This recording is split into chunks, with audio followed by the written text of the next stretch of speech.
eee, dalam mengidentifikasi kasus yang merupakan dilema etika atau bujukan moral, saya menggunakan beberapa cara. Yang pertama, saya mengidentifikasi kasus tersebut dengan benar-benar mempelajari masalah tersebut apakah benar-benar mempunyai kontribusi atau kelebihan atau keuntungan baik bagi lembaga yang saya pimpin, kemudian baik untuk rekan sejawat atau guru maupun untuk sekolah ke depan. Nah, kemudian jika dalam mengambil keputusan yang merupakan dilema etika atau bujukan moral tersebut sangat sulit, maka saya menggunakan berbagai cara. Salah satu diantaranya yaitu dengan cara saya mempunyai sebuah rubrik atau kuesioner yang kemudian saya runtut apakah dari atas kemudian ke bawah. Jadi dari atas itu biasanya yang hal-hal yang umum kemudian sampai spesifik yang paling bawah. Artinya apa? Saya mencatat melalui rubrik tersebut sehingga saya mendapatkan persentase mana yang lebih pantas dalam saya mengambil keputusan jika terjadi dilema etika atau bujukan moral. Pertanyaan kedua, bagaimana Anda menjalankan pengambilan keputusan di sekolah Anda, terutama untuk kasus-kasus di mana ada dua kepentingan yang sama besar? Nah, seperti yang saya lanjutkan dari pertanyaan satu tadi, dalam mengambil keputusan yang jika ada dua yang sama-sama mengandung nilai kebajikan, di mana kedua-duanya itu merupakan dilema etika atau bujukan moral, maka saya menggunakan suatu kuesioner atau rubrik. Jadi saya mulai dari hal-hal yang paling umum, kemudian merentet ke bagian yang paling khusus. Jadi contohnya apakah masalah tersebut mempunyai keuntungan bagi sekolah, kalau iya di checklist sampai ke runtutan yang paling bawah. Nah, dalam mengisi kuesioner atau checklist di sini saya benar-benar melibatkan kenyataan real yang terjadi di lapangan, sehingga nanti diambil ke suatu kesimpulan di mana persentasenya tadi pasti mempunyai perbedaan. Apakah itu misalkan presentasinya 49 dibanding 51. Jadi saya pasti mengambil keputusan yang lebih besar tadi presentasinya. Baik, soal nomor 3, langkah-langkah atau prosedur seperti apa yang Anda biasa lakukan selama ini? Langkah-langkah yang pertama seperti yang saya katakan tadi. Yang pertama, saya benar-benar mengidentifikasi kasus yang merupakan dilema etika atau bujukan moral tersebut, di mana saya akan lebih memfokuskan mana yang paling penting sehubungan dengan keputusan tersebut yang berhubungan dengan sekolah kita ke depan, dengan rekan sejawat maupun peserta didik dan yang lainnya. Nah, kemudian saya tetap dalam mengambil keputusan tersebut tetap ingin saran atau pendapat dari para rekan-rekan sejawat maupun dari yang pihak-pihak yang berkepentingan.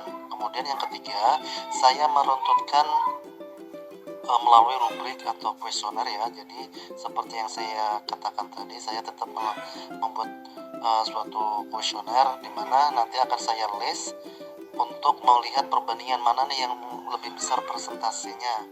Ketika saya mendapatkan persentase yang lebih besar, misalkan selisihnya 1 atau 0, sekian, nah saya akan mengambil keputusan yang lebih besar tersebut. Baik, soal selanjutnya, hal-hal apa saja yang selama ini Anda anggap efektif dalam mengambil keputusan kepada kasus dilema etika?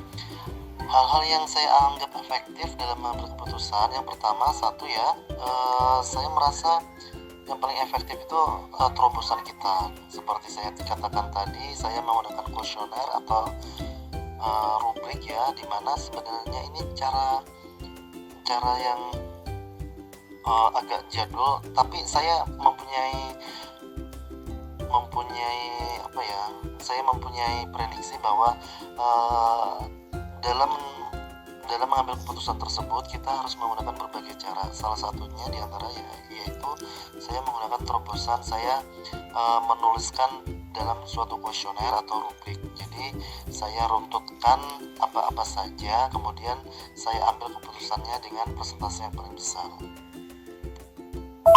Hal-hal apa saja yang merupakan tantangan dalam pengambilan keputusan? Yang pertama, tantangan terbesar adalah kita ketika menghadapi dilema etika atau bujukan moral. Yang pertama adalah tantangan terbesar, yaitu kita harus melawan ego kita sendiri, di mana kita tidak boleh mengambil keputusan itu sepihak berdasarkan pendapat kita sendiri. Yang kedua, tantangan terbesarnya adalah kita harus mensinkronisasikan pendapat para rekan sejawat yang berada di lingkungan lembaga yang kita pimpin, agar semuanya itu mau dan menuruti apa yang sebaiknya dan tujuan apa yang akan kita putuskan nanti. Karena perbedaan pendapat dalam suatu forum atau suatu sekolah itu sudah biasa. Nah, kita bagaimana mengakomodir, mensinkronisasikan perbedaan pendapat tersebut menjadi suatu pengambilan keputusan yang lebih tepat, di mana kita harus memberikan kepentingan bersama yang berlandaskan pada legalitas atau dasar yang sudah ada sebelumnya. Jadi keputusan tersebut diambil harus berdasarkan dengan dasarnya kita itu apa, misalkan surat keputusan ini atau peraturan ini. Kita jangan sampai melanggar hal tersebut. Apakah Anda memiliki sebuah tata cara atau jadwal tertentu dalam penyelesaian masalah kasus di dilema etika, atau apakah Anda langsung menyelesaikan di tempat? Nah, jawabannya adalah tergantung, di mana dilema etika atau bujukan moral tersebut tergantung dari sebesar apa atau sejauh mana masalah yang dihadapi tersebut. Jika masalahnya dapat diselesaikan dalam kategori mudah, maka kita sebagai kepala sekolah sudah mempunyai insting pribadi, dan kita sudah diajarkan manajerial dalam pendidikan guru penggerak. Jadi kita sudah ada ilmunya. Jadi ketika kita mengambil keputusan, kita diharuskan mengambil keputusan itu dengan cepat dan tepat.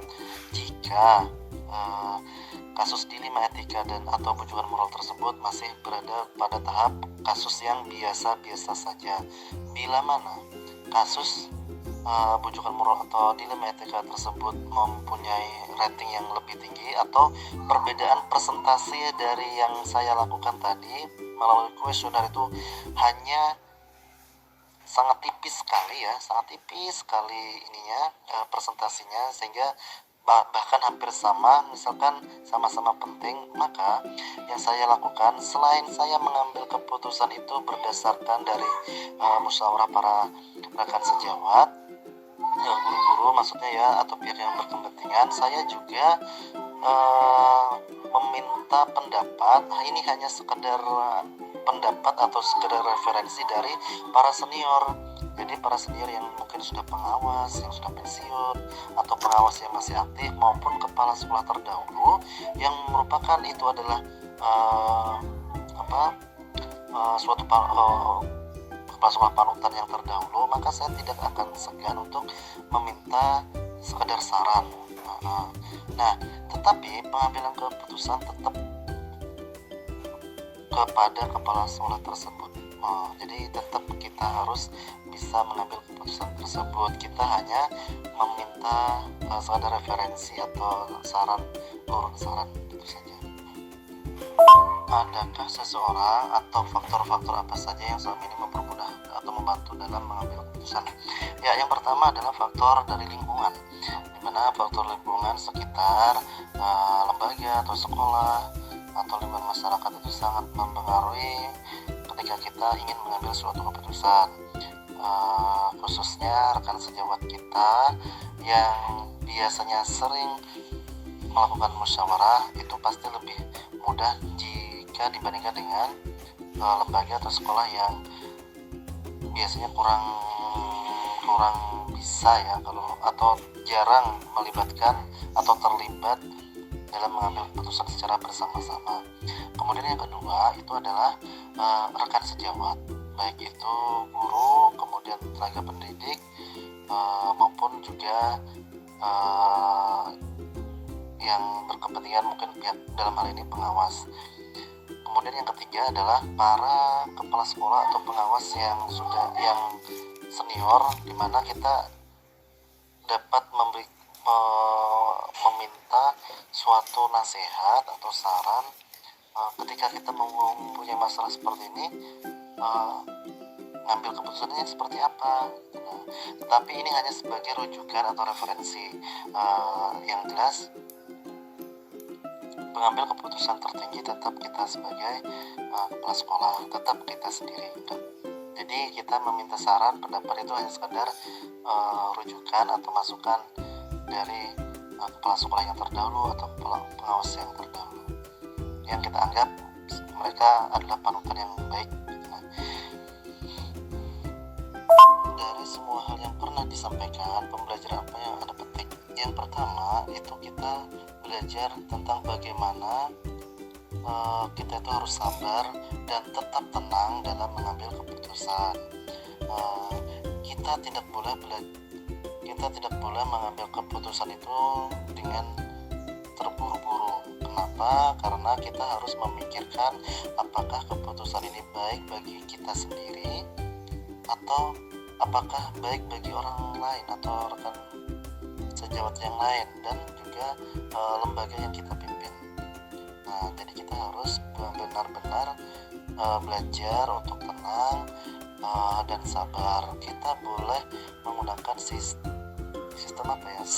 Stop. Jadi kita stop dulu, kita tarik nafas pelan-pelan, kita sambil berpikir bagaimana cara mengambil keputusan yang akan kita hadapi tadi.